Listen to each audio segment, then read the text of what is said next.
စ္စာလေးပါးမြတ်တရားကိုပိုင်းခြားခြင်းနဲ့လွယ်တကူနဲ့သိမြင်နိုင်ကြပြီးနတ်တော်ရင်းမြစ်ကနေပြီးတော့စဉ်းစားပြီးတော့မနေဘူးလားစဉ်းစားနေပါလားဗျာဗုဒ္ဓပိဋ္ဌာရာဟုလာကုမာရောပပစ္စည်းတော်အတ္တတော်မြတ်စွာဘုရားရှင်ကိုရောမြတ်ကြီးဗုဒ္ဓရင်သွေးယရဏတာတော်လည်းဖြစ်ပါသောရာဟုလာကုမာရောရာဟုလာမင်းသားလေးကလေးပေပပစ္စည်းတော်ယဟန်ပြုခဲ့လေပြီမောင်တော်ဖျားနေပြည်တော်သို့ကြွလာတဲ့အခါသာတော်ဖြစ်တဲ့ရာဟုလာမင်းသားလေးကအိုးဖခင်ကြီးအမွေပေးပါတော့ရွှေအိုးကြီးလေးလုံးတည်းဟူသောအမွေပေးပါတော့လို့သင်္ကန်းသာကိုဆွဲပြီးတော့လိုက်သွားလိုက်တာအခုကြီးရံပြူပြီးတဲ့ဗဒ္ဓပိမေပပ္ပစီတော်မေငါဤဗဒ္ဓပိဟောဒီလောကရဲ့လေမှာဖြစ်ရင်ရွှေလက်တွဲ၍ပျော်ပွဲဆင်မယ်လို့ဆိုတဲ့ခင်မုန်းလေးကလေးပဲပပ္ပစီတော်ရဟန်းပြုခဲ့လိပြီလောကရဲ့လေမှာရွှေလက်တွဲပြီးပျော်ပွဲဆင်မယ်လို့ဆိုတဲ့ငါရဲ့အချက်ဆုံးခင်မုန်းလေးကလည်းမင်္ဂလာဆောင်တဲ့နေ့မှာပဲညီတော်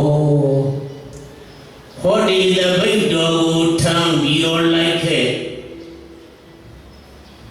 ခေါ်သွားလိုက်တာအခုပြန်မလာဘူးပြန်မလာဘဲနဲ့မောင်တော်ဖျားကငါအချက်ဆုံးခင်ပေါ်လေးကိုရဲ့ရဲ့ဆက်ဆက်ဖြစ်အခုကြီးရံပြုပေးလိုက်ပြီငါမှတော့ပြောလိုက်ရတာပြန်လာလို့ပြင်မျောကိုလိုက်ရတာငါဘယ်လိုမျောလို့လဲပြန်မလာတော့ဘယ်ယဟမျိုးကြီးတဲ့သူမရှိလို့ငါဘာဘူးရမှာလဲငါအမေရှိတာပဲငါအမေကိုအာကိုမယ်လို့ဆိုရမှာတော့လေပဲမာတာပိမေပပ္ပစီတော်မေငါဤမာတာပိကိုလာမူလွယ်ဆယ်လာကိုဝေနုညွတိုင်းပြီးခဲ့တဲ့မိခင်ကြီးကလည်းပဲပပ္ပစီတော်မောင်တော်ဘုရားရဲ့တို့အမှုတွေလိုက်ပြီးတော့ကောင်းစွာမသွေယဟန်ပြုခဲ့လိပြီတကာ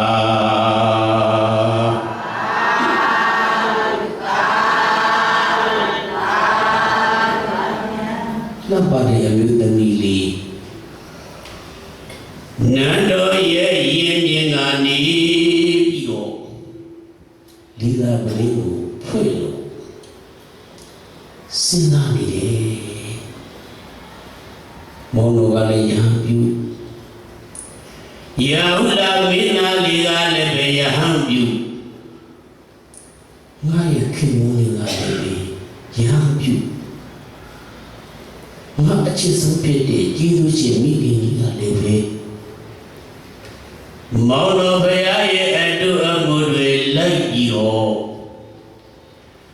ဘာဝတိငောင်းဖြင့်ရှင်ရပြုပြီးတဲ့လောကရဲ့လေမှာငါဘယ်လိုနေရပါမလဲငါဘယ်သူကိုအားကိုရပါမလဲပစ္စည်းတွေရှိပြီးတော့အတိုင်းအဝိုင်းပတ်ဝန်းကျင်မရှိလို့ရှိရင်ငါရဲ့ဘဝဟာ မလာပါဖြစ်ပြီးပေါ့အမျိုးသမီးနန်းတော်ရဲ့ရင်ရင်ကနေပြီးတော့စဉ်းစားပြီးတော့မနေဘူးလားစဉ်းစားနေပါရဲ့ဗျာဟောလို့စဉ်းစားပြီးတနည်းတော့မေတော်ကြီးတီးသွားလိုက်အိမ်ပြန်လာလိုက်လာပါတဲ့အမျိုးသမီးကလေးဟိုသွားလိုက်ဒီသွားလိုက်နဲ့ပြန်များပြီးတော့မနေဘူးလားပြန်များနေပါရဲ့ဗျာတနည်းတော့မိခင်ကြီးကသမီးကိုကြည်ရတာစိတ်မချမ်းသာတဲ့သမီးရဲ့ဘုသွားလိုက်ရဒီသွားလိုက်ရနဲ့သမီးရဲ့ဘဝတိချာကြည့်တော့လူလာတဲ့တော့ဘဝမလာဘူးသမီးရဲ့ဝေရောကြည်စမ်းဘလို့အားကြစရာကောင်းလဲအပူတွေမရှိတော့ကမရှိညီအေးလိုက်တာတမီးရဲ့မီတော်တို့မောင်တော်တို့ညီအေးတဲ့ဘဝကိုတမီးအားမကြဘူးလားမေတော်ဖြစ်တဲ့ဒီကုဏီမကြီးကတမီးလေးအားချော့မော့ပြီးတော့မပြောပြဘူးလားပြောပါရဲ့ဗျာအမေကလည်းအိမ်မှာတယောက်တည်းစိတ်ပြည့်လို့အမေစီလာပါကြားကြောင်လို့ရှင်ကြီးကိုရှင်ကြီးကြားတဲ့ဆိုဖြစ်နေပြီအခုကြည့်လေမေတော်တို့အားမကြဘူးလားမေတော်တို့လူဖောင်းလာတဲ့ကံပြီးရှင်ဟန်အဖြစ်နဲ့နေရတာဘာလို့လှတယ်လဲဘာလို့တင့်နေတယ်လဲပြောနေလိုက်တာအမေမေတော်တို့လူဘိက္ခုနီမပြုတ်လိုက်မယ်ဆိုရင်ဖြူနီကြောင်ကြားစတဲ့အမှုတန်းစာဒီဘယ်မှာဝေးရပါတော့လဲဥခေါင်းကလည်းပြောင်းအောင်ရိတ်ပြီးနေလိုက်မယ်ဆိုရင်သမီးရဲ့အလားပါပြီးပြက်ကုန်ပြီပေါ့အမေရဲ့မေတော်ချစ်တဲ့သမီးကအဘိရူပဒါယရူပနန္ဒာတိဘုဇတိတဲ့အမေရဲ့အလုံးတရားမှာချောကိုလှပါလို့အဘိရူပနန္ဒာလို့ဘွဲရထားမေတော်ရဲ့မေတော်တို့လိုဘိက္ခုနီမှာပြုလိုက်မယ်ဆိုလို့ရှိရင်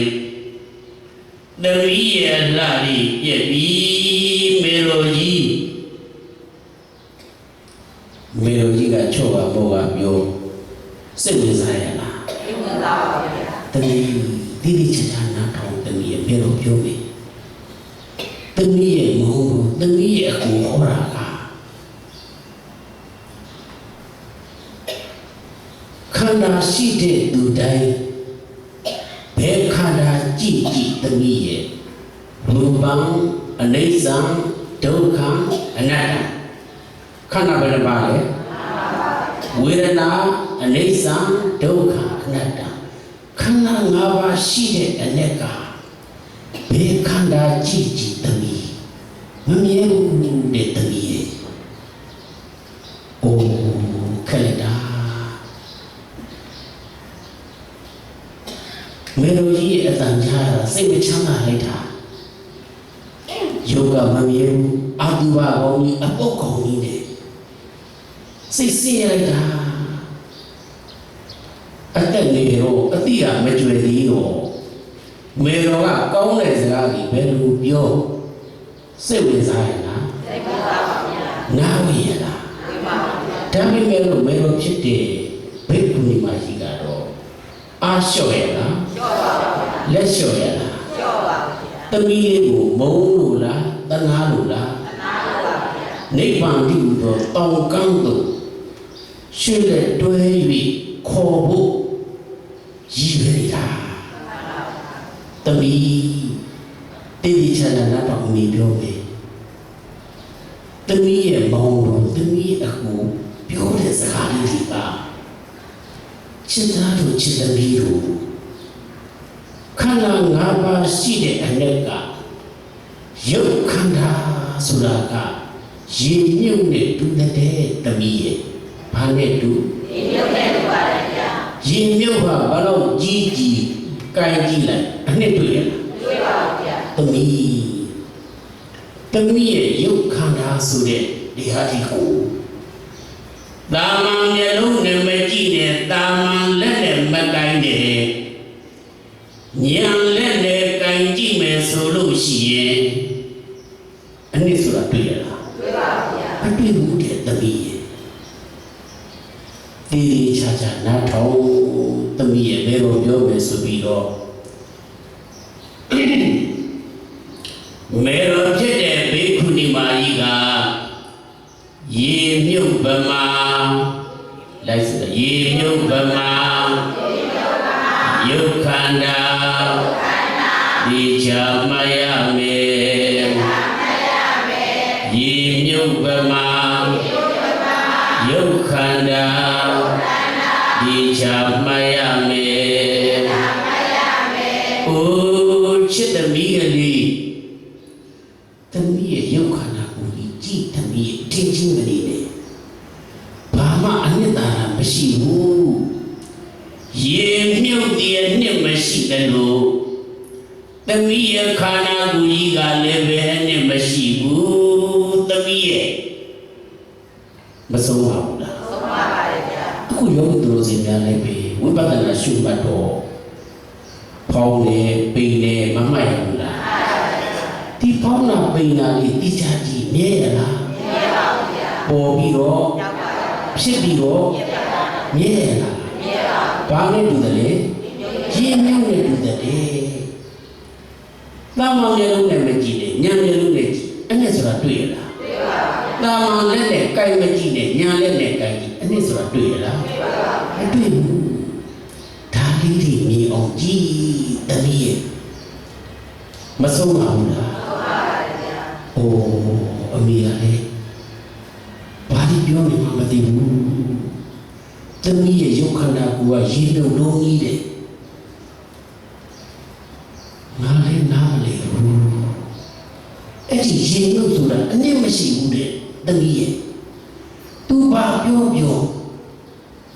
နားလဲလားနားလဲပါဗျာနားတော့ဝင်ရလားဝင်ပါဗျာအသက်ကငယ်တော့အတိကမကျွေသေးဘူးမေရောကြီးကဘလောက်ပြောနေပေးမယ်လို့နားမဝင်အောင်နားဝင်ရလားနားပါဗျာမေရောကြီးကဆက်ပြောတမီးရဲ့ခန္ဓာထဲမှာဝေဒနာဆိုတဲ့ဝေဒနာခန္ဓာရှိတယ်တမီးရဲ့ဝေဒနာခန္ဓာဆိုတာနာတာကျင်နာကြိုက်တာခဲတာဘာလို့ခေါ်ဝေဒနာခန္ဓာအဲ့ဒီဝေဒနာခန္ဓာဆိုတာကရေပွက်နဲ့တူတဲ့တမီးရဲ့ဘာနဲ့တူရေပွက်နဲ့တူပါတယ်အခုယောဂီတို့စီများတရားရှုမှတ်တော့နာလိုက်ကျင်လိုက်ကြိုက်လိုက်ခဲလိုက်မရှိဘူးလားရှိပါတယ်ဗျာဒါပေမဲ့အဲ့ဒီဝေဒနာတွေကမြဲရလားမြဲပါဘူးဗျာမလိုက်ကြောက်လိုက်ဘူနေရာပေါ်လိုက်ဒီနေရာပေါ်လိုက်မပေါ်ဘူးလားပေါ်ပါတယ်ဗျာရေကန်ကြီးရဲ့မှာမိုးပေါ့မိုးရင်မိုးဆက်ပြီးနေကြတော့ဘူနေရာပေါ်လိုက်ဒီနေရာပေါ်လိုက်မဖြစ်ဘူးလားဖြစ်ပါတယ်ဗျာတတ်တော့ကြည့်တွေ့ရလားတွေ့ပါဘူးအဆိုင်အခဲကိုင်းကြီးလို့ရလားဝေဒနာဆိုတဲ့ထိုတိတူစွာပဲတမီးနာကျင်ကြိုက်ခဲတဲ့ဝေဒနာတွေကတိကျသုံးသပ်ကြည့်တော့အနှစ်သာရအဆိုင်ခဲဆိုတာရှိလားမရှိဘူးတမီးဒါလေးမြင်အောင်ကြည့်ရမှာလိုက်ဆိုလိုက်ရေပွဲဗမာဝေဒနာဒီချာမှတ်ရမယ်ဆိုလိုက်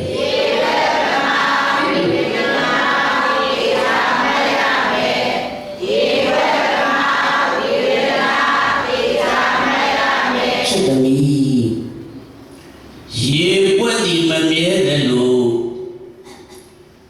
သမီးရဲ့ခန္ဓာထဲမှာဖြစ်ပေါ်နေတဲ့ဝေဒနာဆိုတဲ့တရားကမြဲလားမြဲပါဗျာဘာလို့တူတယ်လဲရေပွက်နဲ့တူတဲ့သမီးအဲ့ဒီမမြဲတဲ့သဘောတရားလေးတွေကိုသမီးတာမန်မျိုးနဲ့ကြည့်လို့မမြင်နိုင်ဘူးဘာမြင်လို့ကြည့်ရမလဲ ညာမျက်လုံးနဲ့တေးသေးချာချာတက်ကြည့်သမီးရဲ့ဒါသမီးရဲ့အကူကပြောတာတော့သမီးရဲ့ချစ်ဆုံးဖြစ်တဲ့မောင်တော်ကပြောတာတော့မေတော်ဖြစ်တဲ့ဘိက္ခုနီမကြီးကချုံမောပြီးတော့မပြောဘူးလားပြောပါဗျာဘယ်လိုပင်ပြောတော့လေပဲနားဝင်ရနားမဝင်ရှာဘူးဒါပေမဲ့မေတော်ကြီးကတော့လက်လျှော့ရလားမလျှော့ဘူးသမီးရဲ့ခန္ဓာကိုယ်မှာရှိတဲ့တင်ညာဆိုတဲ့တရားကတန်လျက်နဲ့တူသည်ဘာနဲ့တူသမီးတန်လျက်ဒီမမြဲတယ်လို့မတတ်တဲ့တင်ညာဆိုတဲ့တရားကလည်းပဲမမြဲဘူးသမီးရဲ့မဆုံးပါဘူးလားတန်လျက်ပမာမြတ်တင်ညာဒီချာမရမယ်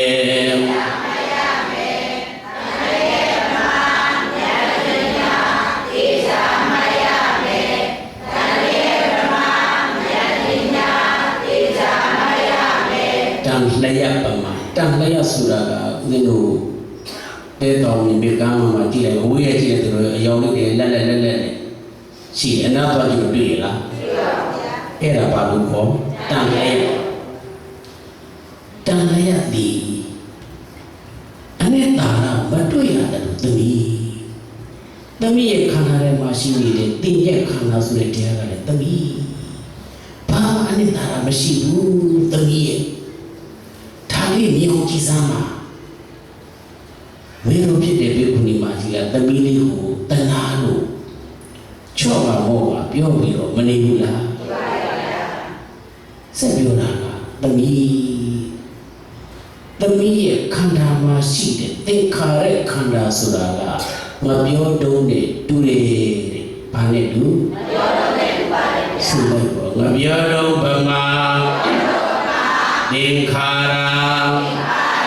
ဒီချာမရမယ်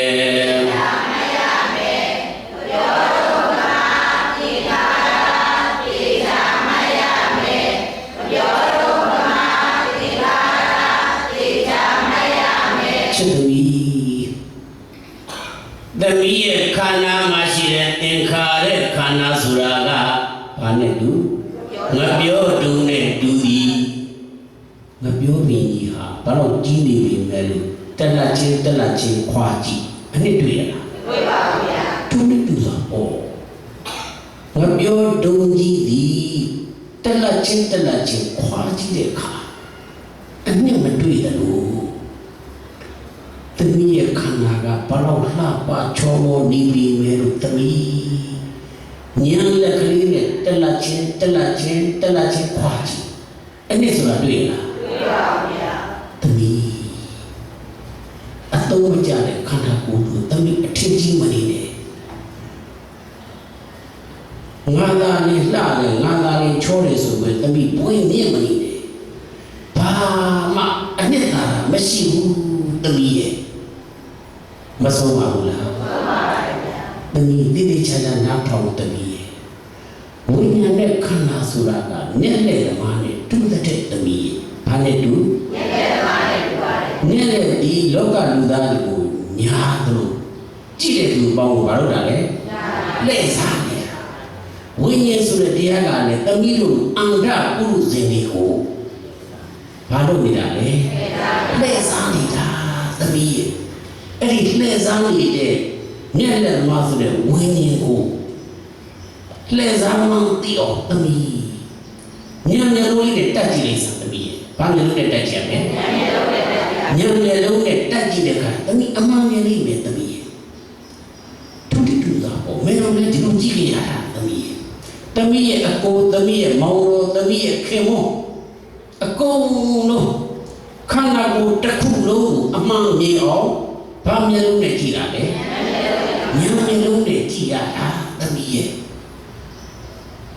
မဆုံးပါဘူးလားဆုံးပါပါဗျာဒါပေမဲ့လို့သမီးလေးကအသက်နေတော့နားဝင်ရလားနားပါပါဗျာနားမဝင်ဘူးနားမဝင်တော့ဘယ်လိုဖြစ်တဲ့ဘိက္ခုနီမကြီးကသမီးတိတိကျကျ ပြောမယ်ဆိုပြီးတော့မဲတော်ဖြစ်တဲ့ဘေကုဏီမကြီးကဤယုဆွေမုခန္ဓာကိုယ်ကအိုတရွေမိနေဝေချစ်သမီးအမှုမဲ့အမှတ်မဲ့မနေတဲ့သမီးရဲ့ခန္ဓာကိုယ်ဒီဟုသောလောင်စာကြီးကိုဗာမီတွေကတောင်းနေတာလေဇရာမီဖြားမီမရဏမီတွေတောင်းနေတာသမီးရဲ့မဆုံးပါဘူးလားအိုးအမေကလည်းဘာလို့ပြောနေမှမသိဘူးရေပြုတ်ပြောလိုက်ရေပွက်ပြောလိုက်မီးတွေလောင်းနေတာပြောလိုက်ခက်တာပဲငါပြေးသွားရပါမလဲတမီးတွေကတော့နားဝင်လားဒါမှမဟုတ်မေတော့ဖြစ်တဲ့ပြေးတယ်မှာလားဤယုဆွေမုခန္ဓာကိုယ်ကအိုတရွေမိနေပွေပြီးအငွေ့မမြင်ကိုမတည်လီရုပ်သွင်းဖောက်ပြရေသာကြုံလီသွေးစီမတုဆံမြူညွပြီးဆိုခဲ့၍မတည်နေပြီသမီးရဲ့ခန္ဓာကိုယ်တို့လောင်စာကြီးကိုအမြဲမပြတ်တဝဲလောင်းနေတဲ့ဇရာဗျာတိဆိုတဲ့မိကိုတာမန်မျိုးနဲ့ကြည့်လို့မြင်ရလားမြင်ပါဘူးဗျာအခုသမီးရဲ့ခန္ဓာကိုယ်ကြီးတပြည့်ပြည့်ခန္ဓာကိုယ်ကြီးကရင်ရောချောက်တွေ့လာပြီသမီးရဲ့အဲ့ဒါဘာမီးလောင်လာလဲဇရာမီးလောင်လာအခုရုပ်သူတော်စမြခန္ဓာကိုယ်ကြီးငယ်စဉ်ကလည်းဒီသေးလားမှန်ပါဗျာခန္ဓာကိုယ်ကြီးကိုလောင်စာကြီးကိုဘာမီးလောင်ခမ်းနေရတာလဲဇရာမီးအလောင်ခမ်းနေရတာတဖြည်းဖြည်းအသွေးအစီတွေကတိုးလာတာကခန့်ချောက်လာတာသာမဏေကဖြူဖာရီနာရီတွန်တွဲခါရီကုန်းနာရီထိုင်းတင့်နေသေးလားဘာမီအမြိုက်ခံရတာလေဇရာမီအမြိုက်ခံဇရာမီအလောင်ခံရတာအတိကင်းပြီးတော့တပြောလေးပြောမနေနဲ့အမေတို့ကိုခန္ဓာကိုယ်ပြိုနုရင်မဟုတ်သေးဘူးအိုးချစ်သမီးကလေးတခြားမကြည့်နဲ့အမေကြီးမင်းတို့လည်းသမီးတို့လို့ပေါ့သမီးရဲ့အမေဆိုတော့ငယ်တဲ့ခါလုံးကမချောဘူးလားအခုတစ်ချိန်ကချောနေတဲ့မေတော်ရဲ့ခန္ဓာတစ်ချိန်လုံးကလှနေတဲ့မေတော်ရဲ့ခန္ဓာကြည်နာအကျိုးကပြိုင်နာကထိုင်းလို့ခါကိုင်သွားကြွေပါရီတွဲမဲ့ပြီးဆွဲလျက်အားနဲ့ရင်တုံမျက်စိမှုံလို့ဝိုင်းအောင်ဗျာတိဇရာဖိနေပြီ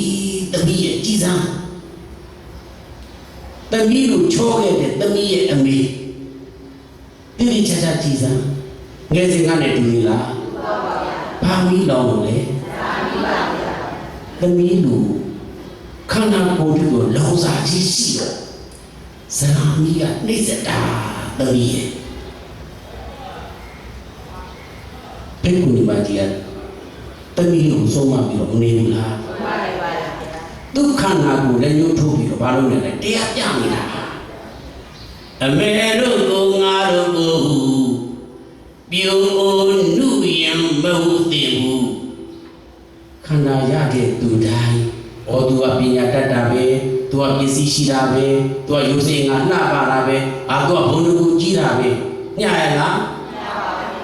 ပစ္စည်းရှိတော့မရှိတော့ပညာတတ်တော့မတတ်တော့ယာဓုရှိတော့မရှိတော့ညရလားညပါဗျာအကုန်စားပြီးအကုန်ဝါအကုန်တတ်မှာပဲရှင်းပါရဲ့လားရှင်းပါရဲ့ဗျာလူနိုင်ကြည့်ပြီးသားမိမြမချီကေရေကိုလိုပြေလီမိဘရေဘေးပြပြဘေးကဆယ်ရိတ်တရိတ်ကဲနိုင်နေသမီးဟောဒီလောကမှာမိဘတွေကြုံရေဘေးကြီးကြုံပြီးတော့ဆယ်ရိတ်တရိတ်ကဲနိုင်နေတဲ့အိုဘေးနာဘေးတေဘေးတွေကြုံလာပြီဆိုလို့ရှိရင် မိတွေကလည်းသားမကယ်နိုင်သားသမီးတွေကလည်းအမိမကယ်နိုင်ကိုထမ်းပြီးကိုလမ်းသွားရမှာမို့သမီးဖြောင်းတန်းတဲ့လမ်းကိုယူလိုက်စမ်းပါသမီးရဲ့မဆုံးပါဘူးလားဆုံးပါပါဗျာသမီးမောင်တော်ပြောတာကခန္ဓာကိုယ်ဆိုတာတဲ့အိုတတ်တဲ့ခန္ဓာဘာလဲအိုတတ်တဲ့ခန္ဓာပါဗျာအိုရုံနဲ့ရလားမရပါဘူးဗျာမနာဘူးလားနာပါဗျာမသိဘူးလားသိပါပါဗျာဒါဖြင့်သမီးရဲ့ခန္ဓာကိုယ်သမီးရဲ့လှပနေတဲ့ခန္ဓာကိုယ်ကြီးကအိုတတ်နာတတ်သိတတ်တဲ့ခန္ဓာကြီးသမီးရဲ့အဲ့ဒီအိုတတ်နာတတ်သိတတ်တဲ့ခန္ဓာကြီးကိုမအိုတတ်မနာတတ်မသိတတ်တဲ့နိဗ္ဗာန်နဲ့ဘာလို့ရမှာလဲလဲနဲ့စမ်းပါသမီးရဲ့မဆုံးပါဘူးလားဆုံးပါပါဗျာအိုးအမေကလည်းဘာပြောတယ်မှမသိဘူးခက်တော့တာပဲပေးစရာငွေမရှိပြေးစရာမြေမရှိဆိုတာကိုတခြားလည်းသူ့မှာအမှုစရာမရှိတော့မေတော်ကြီးကဘယ်တော့ပြောအဝိသွားနိုင်ရလားမသွားနိုင်ဘူးကောင်းလေးနဲ့စိတ်ကြပြီးတော့ခက်တယ်ငါဘယ်လိုလုပ်ရပါမလဲဟောဒီလိုစဉ်းစားနေတဲ့အချိန်မင်းတို့ဖြစ်တဲ့ဘေကုဏီမကြီးကဇရဝဇာနာယုပေညာရူပအာတုစီတမတံဇရဝဇာနာယုပေညာရူပအာတုစီတမတံရောကံဓမ္မပိစာရောကြံဇိဝိတံမရဏန္တိကာတာတအိုချစ်သမီးကလေးယုပေညာအရွယ်အစင်တင့်တယ်ပြုမြင့်ခြင်းသည်ဇရဝတနာရှုံးထွက်သားရည်သွားတွေကျွေး၍ကိုယ်တွေကုန်းကုန်းအိုရခြင်းဤသားရဲ့အဆုံးရှိခြင်းတကားတမီတည်တည်ချာချာနားတော့မေကိုပြောမယ်အရွယ်အစင်တင့်တယ်ပြုမြင့်နေပြီမယ်လို့တနေ့ကြတော့ဦးရခြင်းဒီသားနဲ့အဆုံးရှိတဲ့တမီးရဲ့မဆုံးပါဘူးလားဆုံးပါပါဗျာတမီးဘုံဘပြောတဲ့စကားလေးကနုနယ်ရုပ်စင်းလှပခြင်းကအိုမင်းနောက်ဆုံးရှိကြည်တဲ့တမီးရဲ့မဆုံးပါဘူးလားဆုံးပါပါဗျာတာတာအိုချစ်တမီးကလေးရူပဝဇာတဇာမြာသောစေယံမောင်းတီပြုပြင်းမပြီးဤယုတ်ကိုကြီးသည်အတုစိတံမတဆုံးတိုင်အောင်တွေးလိုက်တော့အညစ်အကြေးထူပြော၍မစင်တော်ကြီးဟုသဘောသည်သာလည်းဒီသမီးရဲ့ခန္ဓာကိုယ်ဤသေချာကြည့်အဝတ်တန်းစာတွေနဲ့ဘလောက်ပြုပြင်သမီးရဲ့ခန္ဓာကိုယ်ကြီးကကောင်းတာတွေတူလောင်ထားတာလားမကောင်းတာတွေတူလောင်ထားတာလားအညီအကြီးပြည်နေတယ်တဲ့သမီးရဲ့ဦးဇင်းတို့ယောဂီတော်စင်များမနဲ့မိုးနေတော့ဘာလို့ပြရလဲဘာလို့သိပြရလဲမျက်စိကဘာလို့ထွက်လာလဲအညီအကြီးပါဇက်ကရောနှာခေါင်းကရောဘာလို့ပြရလဲအဆင်မပြရဘူးလားနှစ်သက်စရာတွေထွက်တာလားဆက်ဆုပ်စရာတွေထွက်တာလားဆက်ဆုပ်စရာတွေဒါကြောင့်မြတ်စွာဘုရားရှင်ကိုယ်နဲ့မိတို့ခန္ဓာကိုယ်ကြီးဟာဘလောက်နှစ်သက်နေပြီမဲ့လို့ဆက်ဆုပ်စရာအသုံးမကျတာအသုံးမကျတဲ့ခန္ဓာကိုယ်ကြီးတဲ့ဘာလဲလဲဆက်ဆုပ်စရာအသုံးမကျတဲ့ခန္ဓာကိုယ်ကြီးတဲ့ဒါကြီးကိုအထင်ကြီးမနေနဲ့မြတ်စွာဘုရားမဆုံးပါဘူးလားအခုအသက်ငယ်တဲ့အမျိုးသမီးကလေးမေတော်ကဘယ်လောက်ပြောနားဝင်လား မင်းတို့ကဒါပြီးမဲ့လို့လက်လျှော့ရလားတနာလို့လားမုန်းလို့လားတရားရစီခြင်းနဲ့ရွယ်ချက်ဖြင့်ဆုံးမပြီးတော့နေပြီတာတအိုချစ်သမီးကလေးဇီဝိတံငါယောက်သူယောက်ထူတော်မလာသွားကြည်လေအသက်ရှိ၍နေရခြင်းသည်မရဏဒီကံစိတ်သာချလိုက်ပါတော့သမီးရဲ့အိုဒိဋ္ဌမသွေတရားပါလိမည်တကား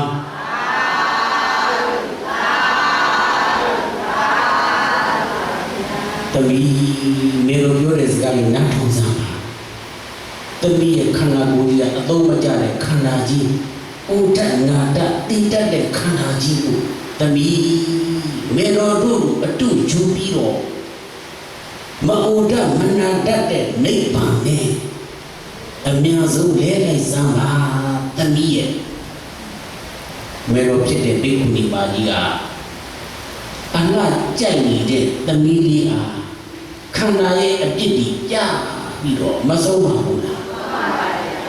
ဆုံးပါတော့ခေါင်းနဲ့စကြပြီးသူစဉ်းစားတယ်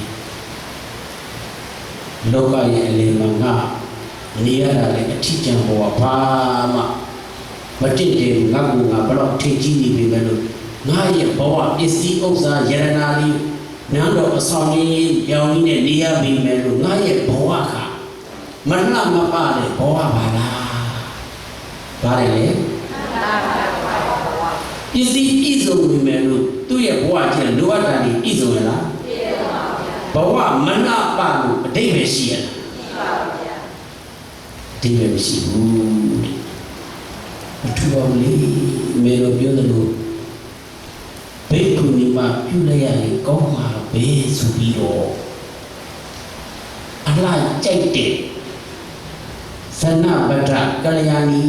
ဆိုတဲ့အမျိုးသမီးကလေးမေလိုကြီးထံမှာဘိက္ခုနီမပြုလိုက်တယ်ဘာဖြစ်သွားဘိက္ခုနီမဖြစ်သူရောက်မြတ်စွာဘုရားရှင်ကိုရောမြတ်ကြီးကျောင်းတော်ထဲမှာရောက်နေတယ်တရားနာမသွားဘူးတရားနာသွားပြီလားဘာလို့မသွားတာလဲလို့ဆိုတော့မြတ်စွာဘုရားရှင်ကိုရောမြတ်ကြီးဟောတဲ့တရားကခန္ဓာကိုယ်ကောင်းတယ်လို့ဟောတာလားမကောင်းဘူးလို့ဟောတာလား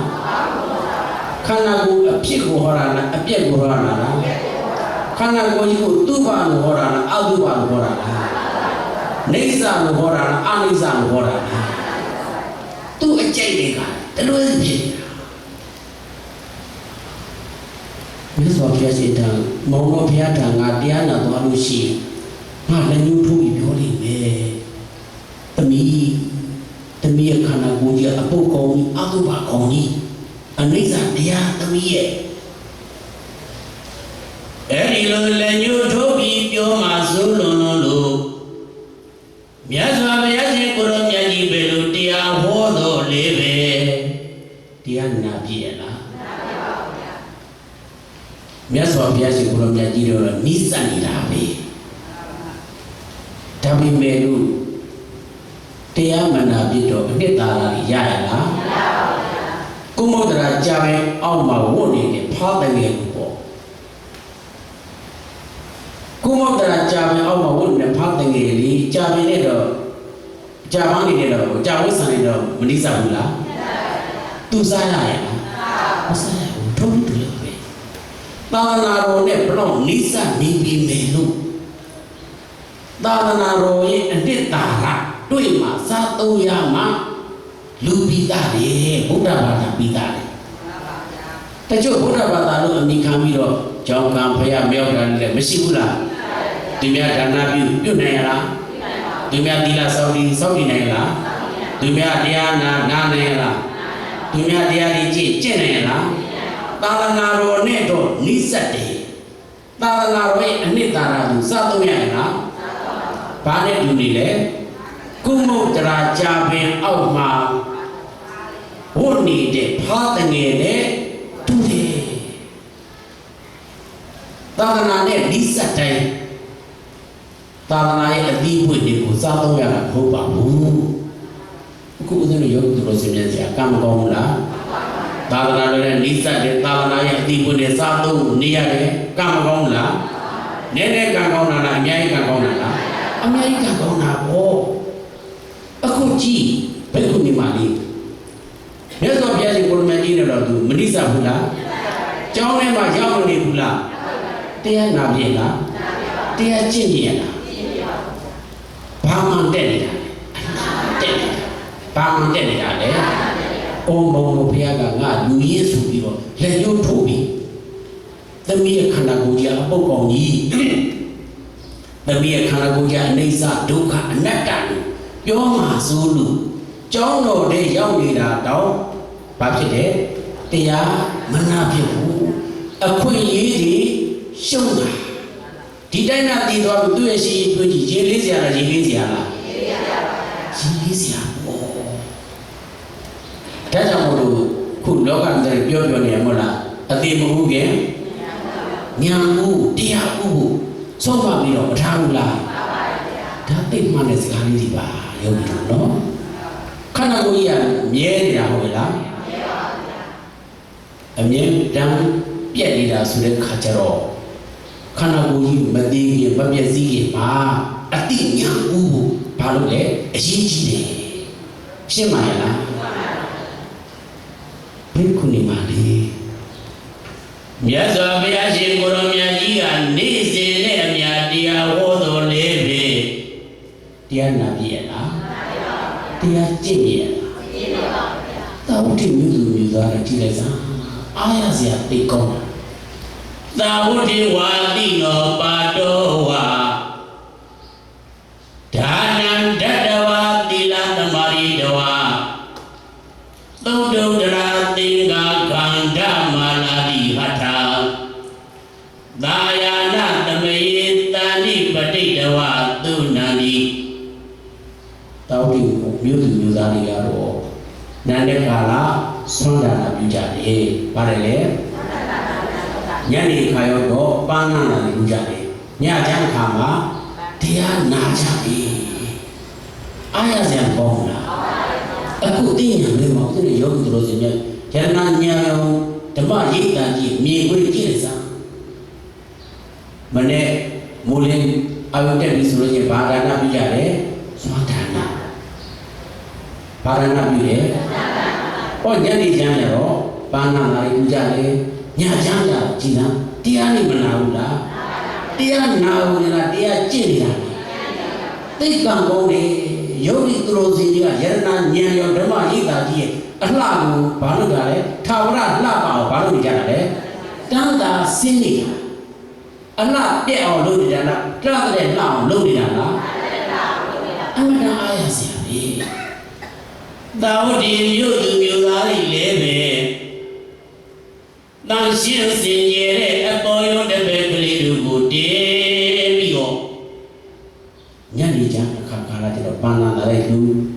ညချမ်းအခါကာလကျတော့လေကိုစီကိုဒီအစီတန်းပြီးတော့တရားနာနေကြတာတရားကျင့်တဲ့လူနဲ့တရားနာတဲ့လူနဲ့ဈဉ္ညာလျှောက်တဲ့လူနဲ့ဇေရုံကျောင်းတော်ကြီးရဲ့အလယ်မှာမှန်းပြီးကြည့်လိုက်ကြတာယောဂီတို့စင်ပြကြည်ညိုစရာမကောင်းဘူးလားအားရစရာမကောင်းဘူးလားအသိအားရစရာကောင်းတာအခုဒီယန္နာကြောင့်ဓမ္မရိပ်သာကြီးလေဇေရုံကျောင်းတော်ကြီးပေါ့ညနေချမ်းအခါမှာတရားတွေမနာဘူးလားညချမ်းအခါမှာတရားတွေထိုင်ဈဉ္ညာတွေလျှောက်စကားပြောတာပါသေးလား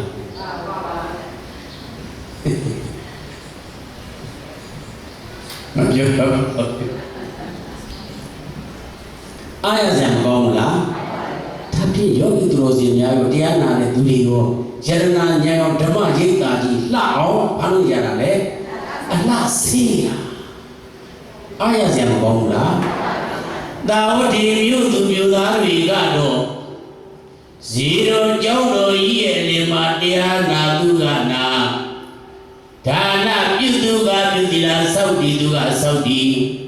ဘာဝနာတရားတွေကျင့်တဲ့သူကကျင့် ဇင်းညာလျှောက်ပြန်လို့လည်းပဲညီတဲ့တော့အိန္ဒြေဖြင့်ဘယ်လမ်းနဲ့ညာလမ်းတဲ့ဖြင့်တဏှာချင်းလှမ်းတိုင်းမှာတတိကပ်ပြီးမှတ်နေလိုက်ကြတာကြည်ညိုစရာမကောင်းဘူးလားသိအားရစရာကောင်းတာအဲ့ဒီတဲမှာဘယ်လိုမှလည်းပါလားမပါဘူးတရားနာကိုပြန်လာတော့တရားနာပရိသတ်တွေယောဂီကပြောကြတယ်။အိုးမြတ်စွာဘုရားရှင်ကိုရောမြတ်ကြီးကယူပကားရဲ့ရုပ်ဘုရောတရားလက်ကလည်းကြည်လိုစရာကောင်းလိုက်တာ။အသွန်တော်ကြပြန်တော့လေမြည်စီပြီးကြည်တန်လေးလီဖြစ်ပါရလိုက်တာ။တရားရည်ကြည်ပြန်တော့လေပဲခက်ခဲနေနေတဲ့တရားရည်ပြလို့တန်ဖိုးရှိလိုက်တာမြတ်စွာဘုရားရှင်ကိုရောမြတ်ကြီးရဲ့ဂုဏ်ဂရီတွေပြောပြီးတော့နေသည်အဲ့ဒီအတန်ဘိက္ခုနီမကြီးကြားတော့မောင်ဘုရားကရုပ်စိအင်္ဂါကြည့်ပြန်လို့ကြည်ညိုစရာကောင်းတဲ့အတန်ကြပြန်လို့လည်းပဲကြည်နေပြတ်သားတဲ့တရားတွေပြပြန်လို့လည်းပဲခက်ကွက်ကွင်းထင်းထင်းရှားရှားမေးအောင်ပြတ်သားလို့ဦးတဲ့ငါရဟန်းဘဝသို့ရောက်လာပြီတခါမှငါမောင်တော်ဘုရားရဲ့ရုပ်ဘုံတော်တရားမြတ်အတန်တော်တရားတော်လေးပဲတခါမှမနာတခါမှမကြည့်ဘူးငါတော့နာရည်ကောင်းပါပြီငါတော့ကြည်ရည်ကောင်းပါပြီမစင်စားနိုင်ဘူးလားစဉ်းစားလိုက်တဲ့တပြိုင်တည်းထဲမြတ်စွာဘုရားကြီးကိုရောမြတ်ကြီးကသိတယ်သူလာမယ်ဆိုတာမသိဘူးလားသိတော့ तू ကဘာကြိုက်တာအလားကြိုက်တာဘာကြိုက်တာလဲအဲ့တော့မြတ်စွာဘုရားကြီးကိုရောမြတ်ကြီးကမြတ်စွာဘုရားကြီးကိုရောမြတ်ကြီးအနာအမျိုးသမီးတို့ရဲ့တင့်တယ်ဆုံးအရွယ်ဖြစ်တဲ့ဘယ်ရွယ်လဲ16နှစ်အရွယ်16နှစ်အရွယ်အမျိုးသမီးကလေးအနီရောင်ဝမ်းဆက်ကိုဝတ်ဆင်ပြီးဘာဝမ်းဆက်လဲပူလာဟောဟုတ်လားအနီရောင်ဝမ်းဆက်ကလေးဝတ်ဆင်ပြီးအနာကရကလေးခါနေတဲ့အချင်းအရာကိုဖန်ဆင်းလိုက်တယ်အဲ့ဒါနည်းနည်းတော့ဘိက္ခုနီမလေးအိုးချာမောင်ဘုရားရဲ့နာမအနီရောင်ဝမ်းဆက်ကလေးကိုဝတ်ပြီးရခါနေတဲ့အမျိုးသမီးကြီးလာလိုက်တာဘုရားနန္ဒာနေကိုနေထင်ကြီးနေတာလောကမှာအဘိရူပနန္ဒာလေးဘာလေးနဲ့အလားမှတက်ပြီးတော့မောင်ဘုရားခေါ်တဲ့တရားကိုသွားမနာဘူးသူများကလည်းတရားနာနေမပါဘူးသူများကလည်းတရားထိုင်နေနေမပါဘူးသူများကလည်းဒါနာပြုတယ်နေမပါဘူးအိုးအဲ့ဒီဘာမာနာဒီကြောင့်ရထိုက်တဲ့အခွင့်အရေးတွေနေရှုံးမှာပေါ့လားလှပတဲ့အမျိုးသမီးကြည့်ပြီးဘာဖြစ်နေတာလဲတောင်းတဖြစ်နေတာအခွင့်အရေးတွေဘာဖြစ်နေတာလဲရှုံးနေပြီဘာဒီလိုလေးတော့မဖြစ်ဘူးသူ့ကိုယ်လှပတဲ့အမျိုးသမီးလေးတောင်းမှာမြတ်စွာဘုရားရှင်ကိုရောမြတ်ကြီးရဲ့အနားမှာကျုံ့ယုံကလေးထိုင်ပြီးတော့ဘာလုပ်နေတာလဲရက်ခနေတာကုသိုလ်ကြီးဘာလုပ်နေလဲဒုက္ခနေတာသူတောင်းမှမောင်တော်ဘုရားရဲ့အနားမှာချိတ်ကပ်ပြီးတော့ကုသိုလ်ကြီးယူနေတယ်ခြေတုပ်ပစုမန်ဆွေကျူးတဲ့သူကျုံ့ယုံကလေးထိုင်ပြီးတော့ဘာလုပ်နေတာလဲရက်ခနေတာ သူ့လာနဲ့နဲ့လာရှင်းကြည့်လိုက်စမ်းနဲ့လာပြန်သုံးသပ်ကြည့်လိုက်သူ့လာနဲ့ရှင်းလိုက်လို့ဆိုမြောက်အိုမာကြီးကိုဖြစ်နေပြီသူ့ကိုသူလာလို့ထင်နေတာမထင်တော့ဘူးမာနတာငါဒီတိုင်းငါတည်သွားမယ်ဆိုလို့ရှိရင်အခွင့်အရေးတွေရှုံးပြီးဟာသွားတော့မှာဘာကြောင့်လဲတရားသိလို့လားတရားမသိလို့လားတရားမရှိတရားမသိတရားမသိပဲတေးမှာမှုဘာလဲလေမကောင်းတဲ့ရုပ်တော်မှာငါဒီတိုင်းနေလို့မဖြစ်ဘူးတရားသိတရားပြီးတရားရှိအောင်ဘာလို့ရမလဲကြိုးစားမှဖြစ်နေတောင်းကြတယ်ဖြစ်ပြီးတော့မနေဘူးလားအဲ့လိုအချိန်မြတ်စွာဘုရားရှင်ကိုရောမြတ်ကြီးကလှပတဲ့အမျိုးသမီးလေးအိုမေးရစ်ရောပြီးနေတဲ့အဖိုက်တန်ဖန်ဆင်းလိုက်တယ်အဲ့တော့မျိုးသမီးကကြည့်လိုက်တယ်မြင်လိုက်တာလှပတဲ့အမျိုးသမီးလေးဆံမီလေးကဖြူပါးရနိုင်တဲ့တွန်တွဲအယုပြိုင်နေခါကိုက်နေတယ်ကြောက်စရာကြီးပါလားအိုးဘဝဆိုတာကတိကျကြည့်တဲ့အခါကျတော့မြဲတာလားမမြဲတာလားမမြဲတာပါဗျာဘလောက်လှပါပြူခြင်းဒီမြဲလားမမြဲပါဗျာအိုခြင်းဒီမြဲပါမြဲမလားဘူးလားသူလည်းခန္ဓာရှိလို့အိုးရတာငါလည်းပဲခန္ဓာရှိလို့ဒီအိုးရမှာပဲမအိုးခင်မနာခင်မတည်သေးခင်မှာနေတဏှာလမ်းကိုလိုက်မလားမဲ့လမ်းကိုလိုက်မလားသူ့ကိုယ်သူမေးနေတာတဏှာလမ်းကိုလိုက်ပြီဆိုရင်တော့ဘဝရှုံးပြီဘာလဲလဲအတိလေးရှင်းမလားဘူးလားရှင်းပါပါတယ်โอ้ကြည်စားလှပ်ပါတဲ့အမျိုးသမီးလေးဆောင်းရည်ကဖြူပိုင်းနိုင်ရတွန်တွဲအယုကပြိုင်နေခါကကိုင်းနေတယ်ကြောက်စရာရှိပါလားဒုက္ခနာရှိလို့ဥရဒလို့ငါလည်းပဲခန္ဓာရှိနေတော့တတိဘာဖြစ်လဲဥရမှာပါလားဥတဲ့သူကိုဖွားကြီးကိုမြင်ပြီးတော့ပြောနေတာလားထိတ်လာနေတာလားပြောနေတာလားတောင်ဝေကနေဖြစ်နေတာလားတောင်ဝေကနေဖြစ်ပြီးထိတ်လာနေတာငါတည်းဥရမှာပဲငါတည်းဥရမှာပဲကြောက်နေတာငါကနမလေးရှိတဲ့တရားတွေကမရှိသေးဘူးပြည့်တဲ့တရားတွေကလည်းမပြည့်သေးဘူးငါဒီတိုင်းတော့ပြီးသွားပြီဆိုလို့ရှိရင်ရှုံးလာတယ်လားငါရှုံးမခံဘူးကြိုးစားမှဖြစ်မလာဘူးလားလက်စွာဘုရားရှင်ကိုရောမြတ်ကြီးကအိုးနေတဲ့အဖွားကြီးအနာကနေတော့ကေဝါယူပါတစားနဲ့ညီးထွားနေတာတွေကိုပြလိုက်တယ်အိုးအဖွားကြီးဘုံဘုံလေးနေပြီကေဝါယူပါတစားကအိုးနေပါလား